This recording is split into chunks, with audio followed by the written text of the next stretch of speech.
Hello viewers, நாங்களோட Lakshmi. நீங்கள் பார்த்துருக்கிறது 0 Lakshmi. Actually இது நான் ரொம்ப டிசப்பாயின்மெண்ட்டாக இருந்தேன். கடைசி மினிட் வரைக்கும் நிறைய விஷயங்களுக்கு வெயிட்டும் பண்ணேன். என்னவா இருக்கும் அப்படிங்கிறது நீங்களும் கெஸ் பண்ணியிருப்பீங்க. எஸ், விஜயோட பர்த்டேவும் சரி, சுவாமியோட பர்த்டேவும் சரி. ஃபஸ்ட்டு சுவாமி பர்த்டே தான், சீரியல் ரெண்டாவது தான். ஓகே, சுவாமியோட பர்த்டேக்கு அப்படிங்கும்போது சேனல் சைடில் அவங்களுடைய இன்ஸ்டாகிராமில் ஒரு மெயின் ஆர்டிஸ்ட்டுக்கும் போட்டிருக்காங்க, இல்லை என்ன சொல்கிறது, சப்போர்ட்டிங் ரோலில் இருக்கவங்களுக்கும் போட்டிருக்காங்க. பட் அவங்களுக்கு விஷ் பண்ணலை, சுவாமிக்கு வந்து போஸ்ட் பண்ணலை. அன்றைய நாளில் கூட அவங்க ஸ்டார்ட் மியூசிக் ரிலேட்டடாக நிறைய போஸ்ட் பண்ணாங்க. நீங்கள் வீக்காக இனிமேல் ட்ரெண்ட் ஆகுது, அவரை வச்சு நிறைய விஷயங்கள் யூஸ் பண்ணுறீங்க சொல்கிறாரு மாக்காப்பாவே. பெருசாக கமெண்ட் செக்ஷனே வராது நம்ம ஷோக்கு தான்ட்டு. அந்த ஷோவில் கூட 300-400 கமெண்ட்ஸ் வந்திருக்கு. இது எல்லாத்துக்கும் ஒரு மிகப்பெரிய பில்லராக விஜய் இருக்காருங்கிறது எல்லாத்துக்கும் தெரியும். வீக்காவாக இருந்தாலும் விஜயோட பவர் என்னங்கிறது தெரியும். ஸோ அதாவது சுவாமியை பற்றி தான் சொல்கிறேன். ஸோ இப்படி இருக்கும்போது அவரோட பர்த்டேக்கு லாஸ்ட் வரைக்கும் எவ்வளோ பேர் எதிர்பார்த்துருப்போம். லாஸ்ட் வரைக்கும் போஸ்ட் ஏன் போடல அட்மின் அவர் அப்படின்ட்டு நிறைய பேர் வருத்தப்பட்டு கேட்டுட்டு இருந்தாங்க. அதே சமயம் சேனல் சைட்லேருந்து எப்போதுமே ஒரு செலிப்ரிட்டிக்கு பர்த்டேனா பொக்கே போகும்.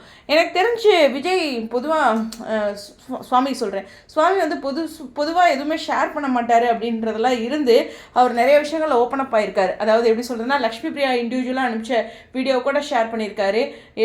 முன்னாடி இருந்த நடிகைகள்லேருந்து அவர் கூட இருந்தவங்க எல்லாத்தோடைய எல்லா விஷயங்களும், அந்த பர்த்டே ரிலேட்டடான எல்லாமே சொல்லி போட்டிருந்தாரு. ஸ்பெஷலாக தேங்க் பண்ணிலாம் கூட போட்டிருந்தாரு. சர்ப்ரைஸான விஷயங்கள் அது மாதிரி ஒரு பெரிய போஸ்ட்டும் போட்டிருந்தாங்க. அப்படி சேனல் சைட்லேருந்து அவருக்கு பொக்கே வந்து தான் நிச்சயமாக போட்டிருப்பாருங்கிறது என்னோட சின்ன கெஸ். அப்போ பொக்கேவும் வரலையா அப்படிங்கிற ஒரு கொஸ்டின் இருக்குது. அப்புறம் டீமோட மெயின் லீட்ஸ்லாம் வந்து, அதாவது ஜாம்பவான்கள் 3 பேர் இருப்பாங்களே, பாலா சார், பிரதீப் சார், அவங்களாம் பொதுவாக வந்து விஷ் பண்ணுவாங்க. ஃபார் எக்ஸாம்பிள் சொல்கிறேனே, இப்போது சிறகடி காசியில் முத்துவோட மேரேஜ்லேருந்து நிறைய விஷயங்கள், அவருடைய பர்த்டே, அது மாதிரி சக்திவேல் ஹீரோயின்ஸ், அது மாதிரி எல்லாத்துக்குமே வந்து அவங்க விஷ் பண்ணியிருக்காங்க. நானுமே பார்த்து தானே சொல்லிட்டு இருக்கேன்.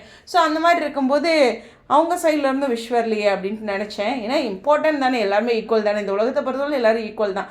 ஸோ அந்த மாதிரி சரி அங்கே தான் இல்லையேன்ட்டு இங்கே விஜய் டிவியில் சீரியலுக்குள்ளே பார்த்துட்டு இருந்தேன். அங்கேயும் பார்த்திங்கன்னா ஹீரோவுக்கு பர்த்டே செலிப்ரேஷன் கொண்டாடவே இல்லை. ஒரு ட்விஸ்ட்டே வச்சு பிளான் பண்ணிட்டாங்க.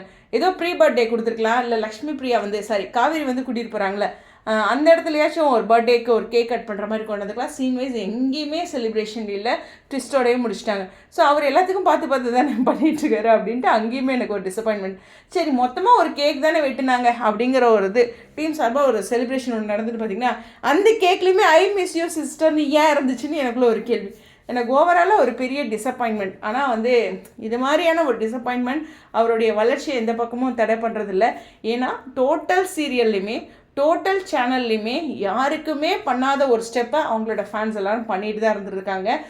சொல்லணும்னா ஒரு 3 விதமான காமெண்ட் டிபிலேருந்து நிறையா இடங்களில் அவருக்கு நிறைய மெனக்கெட்டு பண்ணியிருந்தாங்க. சாங்ஸ் ரிலீஸ் பண்ணியிருந்தாங்க, நிறைய விஷயங்கள் வந்து பார்த்து பண்ணியிருந்தாங்க. அப்படிங்கிறது தான் அவங்களோட ஃப்ரெண்ட்ஸ் சைட்லேருந்து விஷஸ், அப்புறம் நிறைய ஆசிரமங்களில் அது மாதிரி நிறைய விஷயங்கள் பண்ணியிருந்தாங்க. ஸோ அது எனக்கு சந்தோஷத்தை இன்னும் கூடி தான் கொடுத்துருக்கு. பட் இருந்தாலும் இது ஒரு டிசப்பாயின்மெண்ட் தானே, இதனுடைய வருத்தம் இருக்க தானே செய்யுது அப்படிங்கிற ஒரு விஷயம் தான். இதை அவர் நினைக்க மாட்டார், ஆனால் நம்ம நினச்சி சொல்லணும்ல. எல்லாத்தையுமே பொதுவாக சொல்கிறோம்ல, இதே வேறு யாராக இருந்தால் சொல்லியிருப்பீங்களே, நீங்களும் என்னை கேட்கக்கூடாது பாருங்க. அதனால் எனக்கு இது மனசுக்குள்ளே இருந்தது. நான் என்ன நினச்சேன், சரி பெங்களூர் மழை, அதனால் கூட கொடுக்க முடியல பொக்கே, அவர் தமிழ்நாடு வந்து ஷூட் வந்ததுக்கப்புறம் கிடைக்கும் நேற்றுலாம் கூட எதிர்பார்த்தேன். அந்த மாதிரி ஒரு அப்டேட்டு ஸ்டில் வரல. சரி ஓகே, கொடுக்கலையாட்டிருக்கு. ஏன்னா பொக்கே சேனல் சார்பாக போயிருக்குன்னு நான் நினச்சேன். இல்லை அவர் ஷேர் பண்ணலையாங்கிறதும் தெரில. இருந்தாலும் சேனல் சைடில் அவங்களுடைய இன்ஸ்டாகிராமில் ஒரு விஷ் கொடுத்துருக்கணும். பர்டிகுலர் டேயில் அத்தனை ஸ்டார்ட் மியூசிக் ரிலேட்டடாக, அதுவும் சுவாமியால் இப்போ வச்சு ஹேஷ்டேக் போட்டவங்க மறந்துட்டிங்களா? மறக்க முடியுமா? எப்படி தெரியாமல் போயிருக்கோம் அப்படின்ட்டு கேள்விகள் என்கிட்ட மட்டும் இல்லை, அங்கே மொத்தம் ஆடியன்ஸும். ஏன்னா நிறைய கமெண்ட் செக்ஷனில் கேட்டுகிட்டே இருந்தீங்க, இதை பற்றி ஏன் லக்ஷ்மி பேசவே இல்லை அப்படின்ட்டு.